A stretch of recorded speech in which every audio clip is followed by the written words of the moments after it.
Já trabalhamos aqui 2 capítulos, o primeiro é uma introdução, o segundo está falando sobre a configuração da religião grega.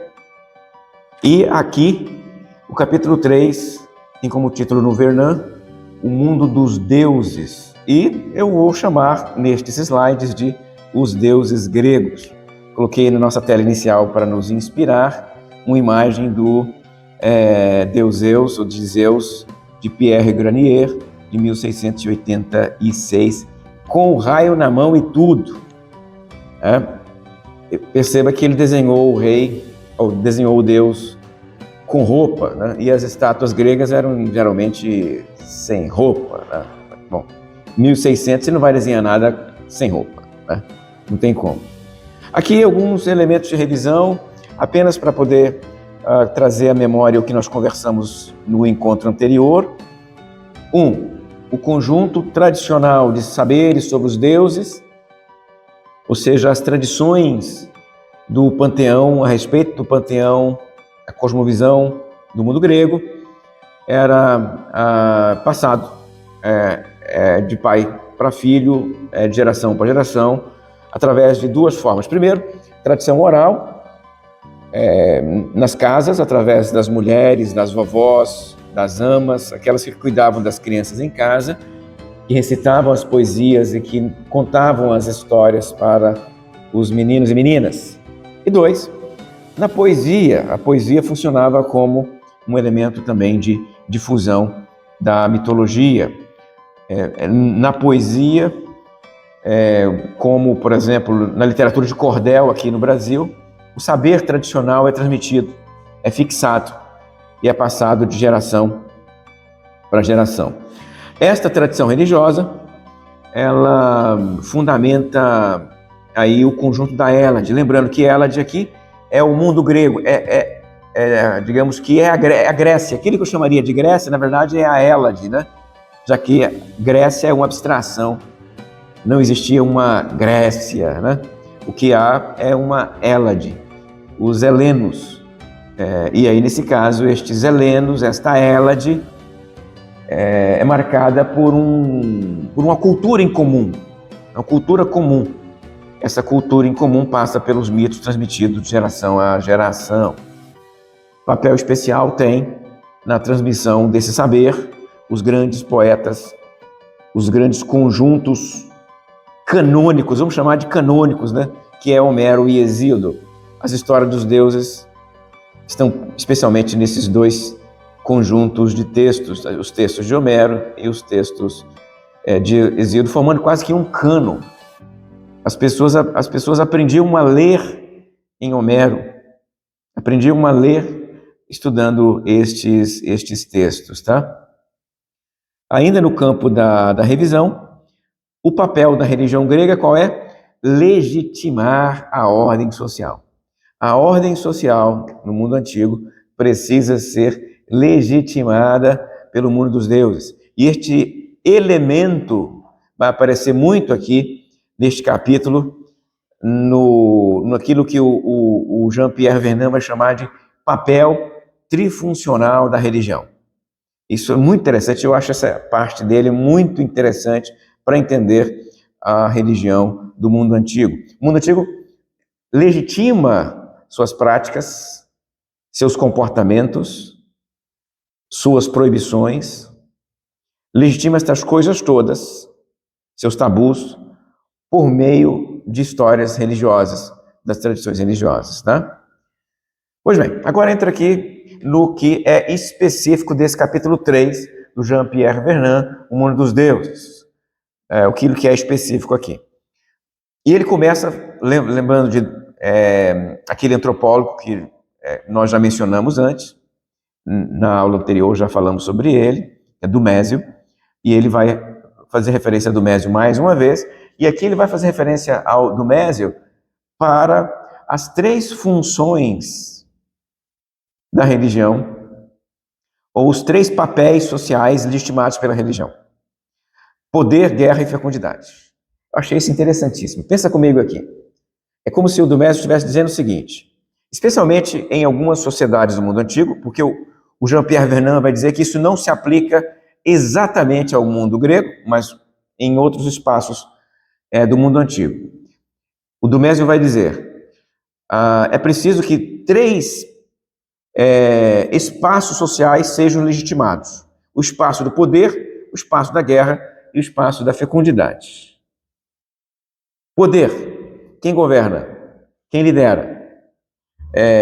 Como é feita a gestão do poder, a divisão do poder? Quem manda? Então, essas questões, que é o poder, poderia estar na mão de um rei, poderia estar na mão de um sacerdote, pode estar na mão da rainha, pode estar na mão de uma classe sacerdotal. Esta questão é legitimada pelos deuses desses grupos. Há deuses que legitimam o poder, há deuses que legitimam a autoridade do rei, vinculando, inclusive, o papel do rei ao mundo dos deuses.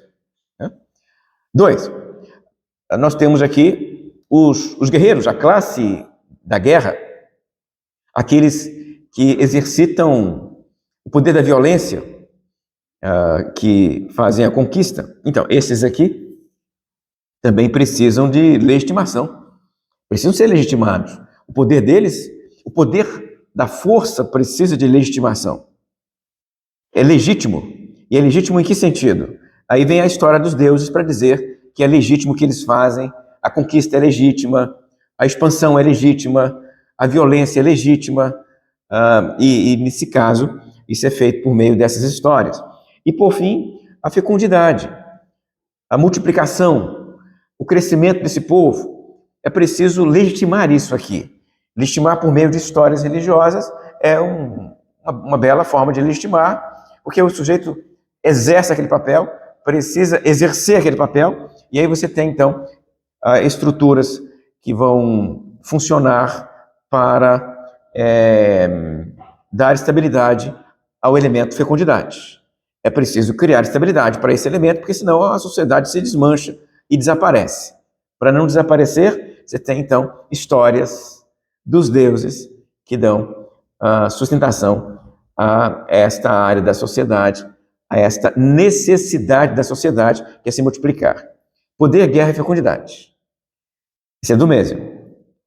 O que o Jean-Pierre Verneuil vai dizer é o seguinte: estes elementos, quando eles são aplicados ao mundo grego, você até consegue perceber, em linhas gerais, algum elemento de poder, de guerra, de fecundidade, mas não de forma tão tripartida, de forma não tão clara assim como nestas sociedades estudadas por Dumésio. Por quê? Porque os deuses gregos mudam de papel e de função dependendo da cidade, da polis, dependendo da necessidade daquela polis. Ela pode alterar o papel daquele deus. Consequentemente, esses deuses não são estáveis, já que eles são transformados dependendo de polis para polis. O argumento inicial é que há uma permanência do panteão dos deuses entre os gregos, há um elemento de permanência, apesar das transições e mutações, e é isso que faz com que nós consigamos dizer há aqui um deus grego, há aqui uma religião grega. Por exemplo, nós vamos conversar aqui nessa aula sobre as formas de Zeus, as maneiras diversas de Zeus ser adorado, cultuado, celebrado, venerado em cada polis. Ele muda, mas há algo que se mantém, tanto é que ele é chamado de Zeus alguma coisa. Tem um adjetivo depois do nome dele. Zeus isso, Zeus aquilo, Zeus isso, Zeus aquilo. Tem um elemento que se mantém, mas ele muda. Esse elemento que se mantém é o que viabiliza a cultura grega, tá? Um aspecto que aparece nesse capítulo dele é o argumento de que o que define um deus grego é a tal rede de relacionamentos, né? Esta rede de relacionamentos que vai aparecer bastante aqui nas minhas falas posteriores. O conjunto de suas relações com outras divindades. Esse Deus tem um filho, tem uma esposa, tem um irmão. E isso tudo limita, expande a ação desse Deus. Os deuses têm relacionamentos como se fosse uma grande família. E numa grande família, você é pai, você é filho, você é tio, você é irmão. Isso te limita e te define. E é isso que vai definir também os deuses gregos dentro do panteão. O fato é que o caráter fundamental da divindade grega é a imortalidade, diferente, por exemplo, de alguns deuses cananitas que nascem e morrem. Em Canaã, por exemplo, o Baal, ele vai morrer eventualmente. Ele vai morrer eventualmente por quê? Por causa do ciclo, da agricultura, o ciclo da colheita. Então, no inverno, ele morre. Na primavera, ele ressuscita. E esse ciclo está presente, então, na morte e ressurreição do Baal. E aqui um tema que vai aparecer mais à frente. Eu estou fazendo uma síntese para vocês e daqui a pouco eu vou agora destrinchar essa síntese. Nesse slide aqui apareceu a afirmação de que, mesmo nos tempos obscuros, ou seja, entre o século XII e o século VIII, nesses 400 anos, há algum elemento de continuidade e há elementos de descontinuidade. Os nomes dos deuses são preservados, mas as imagens dos deuses podem mudar.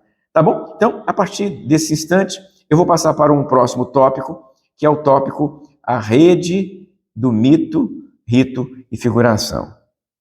Agora, há pouco eu falei com vocês que os deuses são definidos em função de papéis dentro de uma grande família. O Zeus é pai, o Zeus tem esposa, você tem o Deus que tem irmão, tem tio, tem sobrinho. Isso tudo define esse Deus. O que ele pode fazer, o que ele não pode fazer. O Zeus, por exemplo, quando ele decide fazer alguma coisa, ele chama um outro Deus e dá a ordem para esse Deus fazer. Ele chama o Hermes e dá uma ordem para o Hermes, chama um outro Deus e manda aquele Deus, a caixa de Pandora que eu falei com vocês. Ele decidiu fazer e mandou um outro Deus fazer. Então, isso está criando os tais laços de relacionamento. Mas no campo da religião, o que o Dumésio havia falado, e outros antropólogos também, aqui confirmado e explicado por Jean-Pierre Vernant, é que as redes dentro da religião grega não vão se dar apenas no interior do panteão. Ela vai se desdobrar para fora do panteão, ou seja, para fora da chamada representação, do mundo das ideias. Isso vai sair para onde? Vai sair para o rito, vai sair para a praxis, vai sair para o sacrifício e vai sair para a estátua, para o desenho, para a pintura, que é o que nós estamos definindo como figuração. O Jean-Pierre Vernant definiu como figuração, né? Então é o mito, que é o panteão, é a tradição, é a configuração no campo da imagem não, aqui, do campo da ideia. O rito, que é a praxis, quando o mundo dos deuses é praticado, é celebrado pelo sacrifício especialmente, e a figura quando estátuas e desenhos são pintados sobre estes deuses. Vejam só, os mitos não eram apenas histórias, mas formas de expressar a visão de mundo e as crenças destes gregos. Os mitos explicavam a origem dos deuses, dos fenômenos naturais e das normas sociais. Usando uma frase que eu verbalizei na última aula nossa, tudo que é importante no mundo social tem sua origem no mundo dos deuses, consequentemente, em um mito. Tudo que é importante nesse mundo social. Aqui tem um festival importante. Onde é que esse festival brota? No mito. Tem uma atividade importante para fazer, qual seja, nós precisamos todo ano sair para represar certo rio. Tem um mito explicando isso. E não apenas explicando isso, um mito que promove essa prática social. Nós precisamos preservar a determinada classe, as mulheres da guerra. Aí tem um mito que explica por que as mulheres não vão para a guerra. Estão percebendo aqui? As práticas sociais significativas e relevantes são explicadas por meio dos mitos, para que elas permaneçam, para que elas continuem sendo praticadas. O rito são práticas religiosas, tá? O rito talvez seja aquilo que mais evidencia a religião. É onde você enxerga a religião, é onde? No sacrifício. No sacrifício de um animal. A religião grega é uma religião cruenta. Tem derramamento de sangue, tem que matar um bicho. Algum bicho tem que morrer para que haja sacrifício e haja algum tipo de rito do mundo da religião grega, tá? Figurações, já falei para vocês aqui, figurações, onde você encontra isso? Na poesia, é possível, quando os deuses são descritos, mas também nas estátuas e nas pinturas. Olha, por exemplo, aqui essa estátua aqui, ó. Essa é uma estátua do ano, entre o ano 1 e ano 100 depois de Cristo. É um Zeus. Olha a cabeça aqui, né? A cabeça está aqui, mas eu cortei a cabeça da estátua. Olha aí. A estátua perdeu também a mão e um pedaço do braço inteiro, né? Um dos braços perdeu quase todo. Foi perdido. Mas essa estátua que está aqui representa Deus. O que nós percebemos à medida que eu estou passando aqui os slides? Diversas representações dos Zeus. Já mostrei para vocês um monte aqui, ó. Olha só. Deixa eu ver se eu consigo mostrar de novo aqui. Primeiro slide. Olha esses Zeus aqui. Esse outro aqui. Esse outro aqui. Olha esses Zeus aqui. E tem mais. Vão aparecer outros Zeus em nossa fala aqui, tá? Então, as figurações são descrições, são representações na arte, na estátua dos deuses. E servem para fixar os mitos. Certo? Ó, o mito narra, o rito pratica, a representação memoriza, guarda na memória.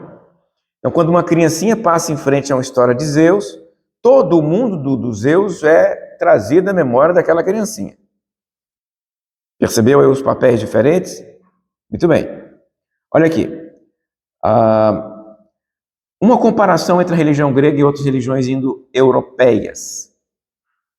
Segundo o Jean-Pierre Vernant, a religião grega ela é mais flexível e adaptável. Ela se transforma mais do que as demais religiões indo-europeias. É uma comparação que ele faz. Eu acho que, nesse sentido, para a gente confirmar isso, tínhamos que fazer a comparação de fato e para valer entre os deuses gregos e os demais deuses. Talvez esta palavra que aparece no texto dele, a religião grega é mais flexível, possa ser problematizada. Porque, por exemplo, na Babilônia, nós temos transformações dos deuses também. Os deuses podem mudar de nome, os deuses podem perder poder, os deuses podem ganhar poder.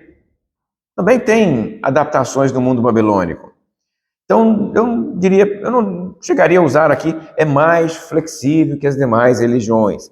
Mas eu entendo que o argumento dele, no sentido de que há uma flexibilidade gigante na religião grega, quando você compara com outras religiões, porque praticamente em cada polis você vai ter um panteão próprio. Os mesmos deuses descritos de forma diferente. Tente imaginar comigo a seguinte cena. Você no mundo grego, você sai de Corinto e vai para Atenas. Sai de Atenas e vai para, sei lá, vai para o Esparta. Você vai encontrar os mesmos deuses, em traços, com traços diferentes. É isso que ele está chamando aqui de flexibilidade. É isso que está aparecendo aqui com o termo flexibilidade. São centenas de polis e centenas de maneiras diferentes de representar os mesmos deuses por causa de aspectos particulares daquelas polis, tá? Não havia um cânon, já falamos sobre isso. Não havia um sistema centralizado de dogma. Consequentemente, o que dava a cara e os traços próprios das divindades em cada polis era o quê? A necessidade daquela polis. A necessidade da polis fazia com que os deuses fossem adaptados a cada uma delas. A religião grega, então, sofre de complexidade. Quando você for descrever Zeus, você tem que dizer qual Zeus? É o Zeus de Atenas? É o Zeus de Corinto? Porque esse Zeus vai mudando dependendo da cidade, ganhando mais poder, atuando em outros espaços, né?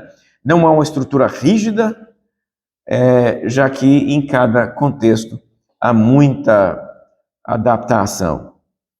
Já falei para vocês aqui da questão da polis e a relação do panteão com as polis. Coloquei aqui a imagem do Zeus.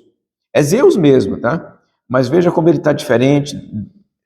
Ele é aqui desenhado de forma diferente nesta imagem, nessa estátua aqui do período romano. Então, o que nós vamos fazer? Na verdade, o que o Jean-Pierre Vernant faz aqui?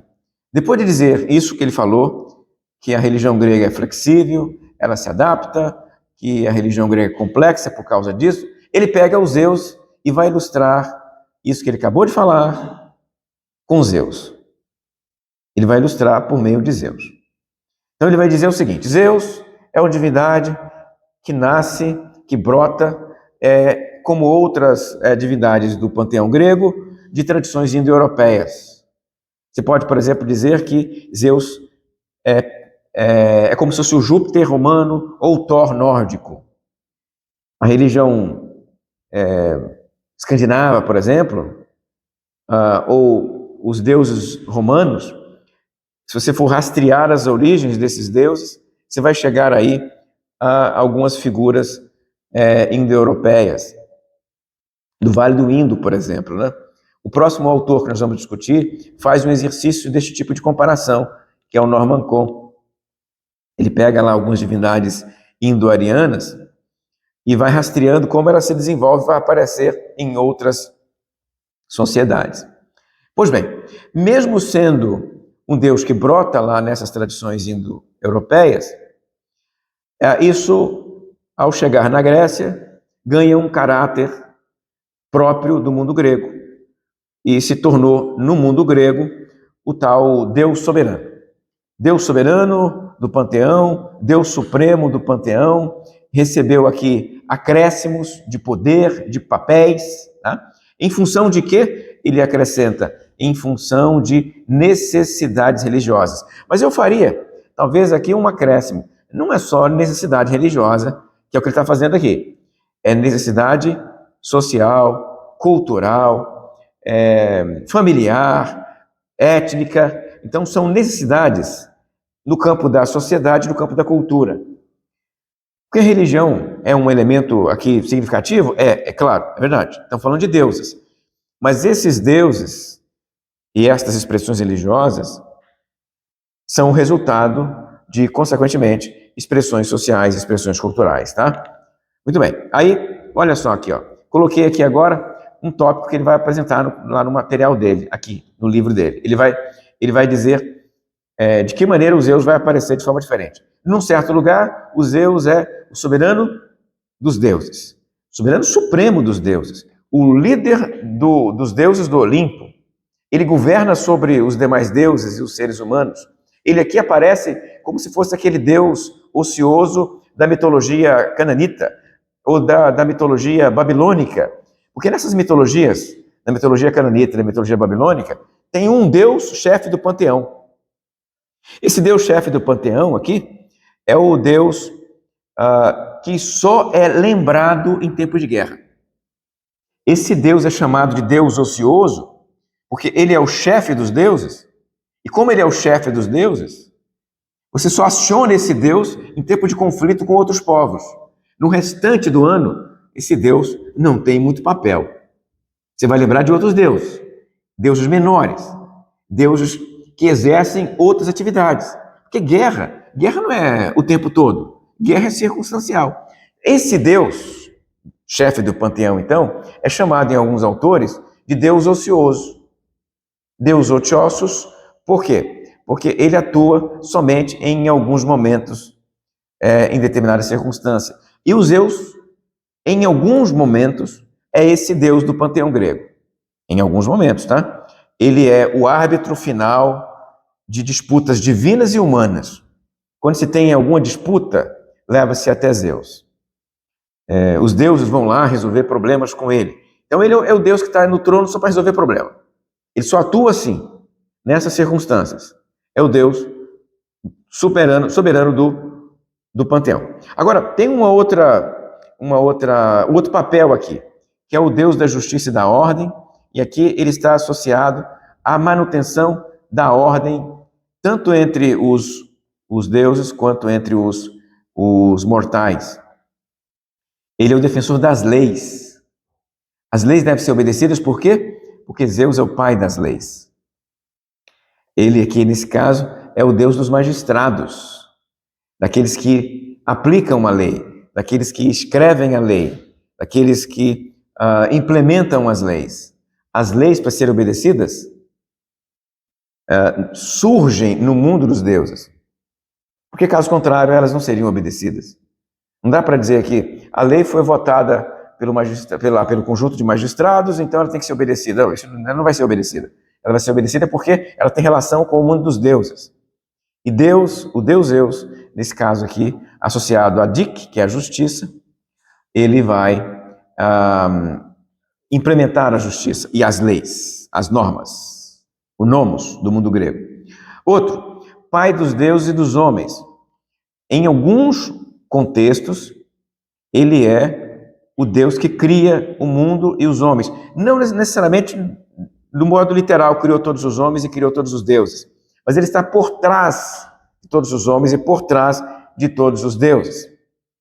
É como se ele tivesse, então, uma responsabilidade final pelas coisas criadas. O Zeus aqui seria o Zeus criador, pelo menos de alguns que vão criar outros. Tá? Ele é o Zeus protetor da família e da cidade. Ora, no mundo antigo, quando é tão importante gerar filhos, é muito importante, então, criar algum tipo de estabilização para a família, por causa da necessidade de gerar filhos. E não apenas gerar filhos, gerar muitos filhos. Por quê? Porque poucos sobrevivem. As mulheres têm que gerar muitas criancinhas, porque a maioria delas vai morrer. O índice de natalidade é enorme e de mortalidade também. Alta natalidade, alta mortalidade. Então tem que gerar muita criancinha para algumas poucas sobreviverem. É assim no mundo antigo. Então, tem que ter uma estrutura que viabilize isso. A poligamia faz parte desse processo. Por quê? Um homem tem várias esposas para gerar muitos filhos e alguns desses sobreviver. Então, a lógica da poligamia é explicada pelo mundo dos deuses. O Zeus também tem mais de uma esposa. E vai gerar vários filhos com mais de uma esposa. E não apenas as esposas deusas, ele gera filhos com humanas, que geram os semideusas. E isto está, então, fazendo um processo, atuando no processo de legitimação da família e da cidade, da polis. Vai assegurar o quê? Vai assegurar a prosperidade, vai assegurar a estabilidade contra ameaças externas e ameaças internas. Um aspecto ainda que ele trabalha nesse tópico aqui é a questão dos espaços de atuação. Você deve se lembrar dos filmes que você assistiu, dos livros que você leu, que Zeus é o deus do céu, Hades é o deus do submundo, E os deus do mar é qual mesmo? O Poseidon é o deus do mar. Isso aí. Você tem aqui os deuses dos espaços. Isso é quase uma estrutura de outros panteões do mundo antigo.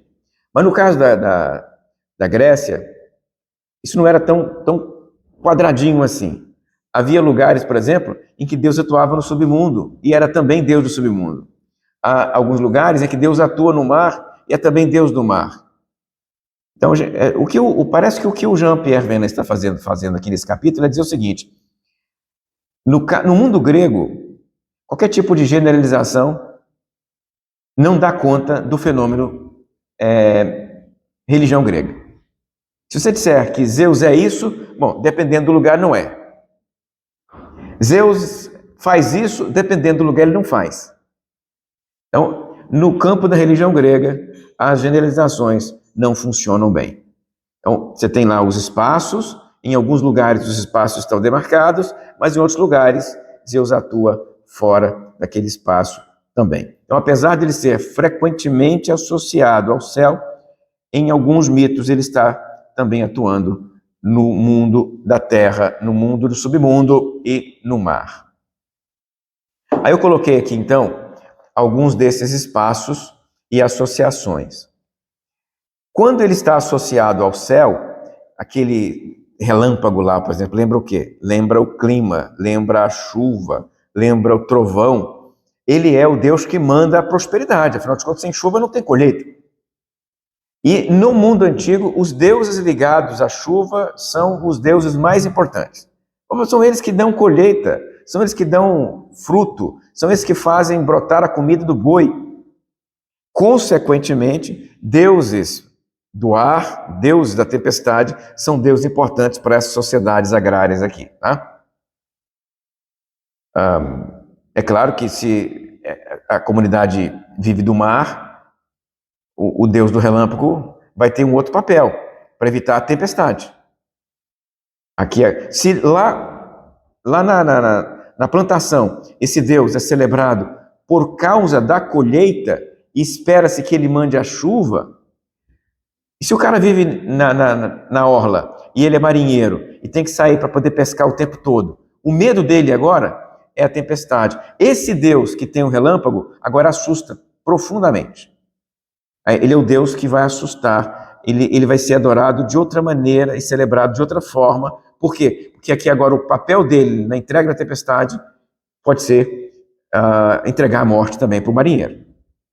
No mundo grego, tempestade significa morte. E não apenas isso, tá? No mundo grego, a ausência de vento também significa morte. Como é que essas pessoas aqui se movem? Essas pessoas se movem por causa da vela, do barquinho, certo? O barco tem vela. Alguns barcos, dependendo da circunstância, você tem lá um marinheiro remando. Mas o mais comum é o barco e a vela. Imagina no contexto de um barco e vela sem vento. É desesperador, certo? Não dá para você fazer algumas travessias remando. Não tem vento, resultado morte. Você pode se lembrar, então, de algumas passagens da mitologia onde a ausência do vento significa a morte. O vento parou, vamos morrer. O vento para por quê? Porque Zeus está com ira, Zeus está irado, Zeus quer nos matar. Então você logo percebe lá a associação de Zeus no mar com o vento e a tempestade, e Zeus na terra com a chuva. O Zeus quitônico, e nesse caso aqui é o Zeus ligado à terra e ao submundo. Esse Zeus que está ligado à terra e ao submundo tem vínculo com a prosperidade, com a geração de filhos, com a geração de vida. E aí os ritos aqui são neste sentido, né? Para promover a vida, para promover a continuidade da linhagem. E no submundo, aquele que controla o mundo dos mortos, esse Zeus quitônico. Um outro elemento que nós apresentamos aqui é o relacionamento de Zeus com outras divindades. Só estou reforçando o que eu já disse antes. No mundo da mitologia grega, os personagens são definidos pelas relações. Zeus tem uma esposa. Em alguns mitos, essa esposa é temida. Ele teme essa esposa. Porque essa esposa é uma esposa ciumenta, uma esposa brava. Agora, tem um mito de Zeus em que ele devora a própria esposa. Ele contou esse mito aqui pra gente. Ora, então veja só, tem um mito em que ele tem medo da esposa, porque a esposa é brava e ciumenta. Tem mito em que ele devora a própria esposa. Percebeu aqui como o relacionamento dele com as outras divindades varia dependendo da circunstância? Então, ele tem medo, ele exerce poder, ele é cerceado, ele atua. Então, o papel de Zeus em cada configuração religiosa, em cada polis, é definido pelas relações dele com outras divindades. Estou caminhando aqui agora para o final da nossa conversa sobre os deuses gregos, ilustrando com os Zeus. Nesse momento, o autor fala sobre a principal característica dos deuses, mencionei no início, retomo aqui mais uma vez. A principal características dos deuses é a imortalidade. O que distingue os deuses dos homens é a imortalidade. A ruptura entre um mundo e outro, o mundo do humano e o mundo dos deuses, é que os deuses são imortais e os homens não são. É isso que distingue. Porque vocês percebem, lendo os mitos gregos, que os deuses têm sentimentos muito parecidos com os sentimentos humanos. Os deuses têm raiva, os deuses têm inveja, os deuses têm medo, os deuses têm fome, os deuses brigam, os deuses fazem guerra, mas quando o assunto é morte, isso não é competência dos deuses, isso não tem relação com eles, isso é apenas com os homens. O que separa o mundo dos deuses do mundo dos homens é a mortalidade e a imortalidade. Ele conta, o Jean-Pierre Vernant conta aqui, que em uma versão do mito de Zeus, o Zeus morre, que é a versão dos cretenses, né? E os cretenses têm até um túmulo de Zeus lá na ilha de Creta. Mas os poetas da Hélade não admitem essa versão do mito e reagem até com certa truculência contra essa versão, dizendo que esta versão é uma versão espúria. Essa não cola, essa não procede. Zeus não morre. Né? Estão percebendo um debate aí, né? Para terminar essa digressão, ele, no finalzinho, ele argumenta mais uma vez que desde que os gregos chegaram na região, né, possivelmente com os dórios, uma migração de um período bem antigo, os deuses se estabeleceram ali, eles trouxeram os deuses já com eles. Ou seja, os principais deuses do panteão, que ele descreve aqui nesse capítulo, eles já vieram nestas migrações dos dórios. Então, os deuses não nasceram aqui no momento após a migração. Eles trouxeram esses deuses com eles. E o que vai mudar, justamente, é o que os deuses fazem, onde eles operam, os altares, os espaços culticos. Então, nós temos aqui continuidades e mudanças dependendo do mundo grego, mas, de uma maneira geral, os mesmos deuses celebrados no período clássico da Grécia já estavam entre eles desde os dórios, antes mesmo do período miceno. Há uma continuidade do período miceno para frente, apesar de mudanças, e essas mudanças têm a ver com o mundo grego. O mundo grego mudou e aquilo que se esperava dos deuses muda também. Tá? Já falei para vocês que há uma diferença enorme entre o mundo miceno, antes do século XII, e o mundo homérico, posterior aí à Grécia Antiga, né? Anterior à Grécia Clássica, a Grécia Antiga, começa lá no século VIII. Há uma diferença gigante de instituição, de situação, configuração, e isso faz com que o panteão mude. O argumento é: o panteão muda porque a polis, a cidade, a civilização está mudando. Concluindo nesta conversa aqui com vocês, a religião grega é uma religião complexa, ela não é monolítica, é um complexo de mitos, ritos e figurações que variam de polis para polis. Quer falar alguma coisa sobre Zeus? Diga qual é a polis em questão. Quer falar alguma coisa sobre Atenas? Diga de onde você está falando. Para quem? Qual cidade nós estamos conversando aqui? Zeus foi usado nesse capítulo como paradigma para ilustrar a forma como ele varia dependendo do lugar. Tá? Há uma continuidade desde os tempos antigos, mas isso vai mudando porque a Grécia mudou. Eu termino essa minha fala com vocês apontando mais uma vez aqui 2 textos para vocês lerem. 2. Aponto aqui o livro do Paul Veyne, Acreditavam os Gregos em Seus Mitos? Um texto publicado pela editora Brasiliense. Vale a pena você dar uma olhadinha nesse material aqui. É um texto interessantíssimo, esse texto aqui do Paul Veyne.